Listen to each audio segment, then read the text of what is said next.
Возможность устанавливать активные протезы появилась в Якутии. Изобретение нового поколения помогает частично вернуть функционал руки. Благодаря Якутскому реабилитационному центру и компании «Моторика» обладателями таких протезов стали 13 человек с декабря этого года. Компания является резидентом кластера биомедицинских технологий фонда Сколково. Сотрудничают с половиной российских регионов. Якутия в этом списке 56-й субъект, где внедряются современные протезы. Сам аппарат является сверхлегким, выполнен из термопластика и печатается на 3D-принтере. Протез контролируется усилиями самого человека без какой-либо электроники. Благодаря механической работе его может носить даже двухлетний ребенок.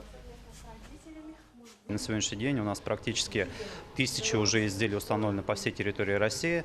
У нас на сегодняшний день в 11 стран мира уже ведутся первые поставки, потому что эти протезы уникальны и больше нигде не производят. В этом протезе есть еще, помимо способности возврата функционала руки, есть еще сверхспособности. То есть я говорю о том, что есть дополнительные насадки под квадрокоптер, под скакалку. То есть ребенок может прыгать через скакалку на этом протезе, может запускать квадрокоптер. Дети некоторые используют лего-конструктор. То есть это такая часть, которая позволяет им проходить реабилитацию во время пользования этим протезом.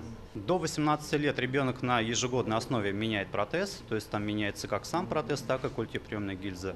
После наступления совершеннолетия им выдается протез один раз в 2 года. Обеспечение происходит за счет фонда социального страхования.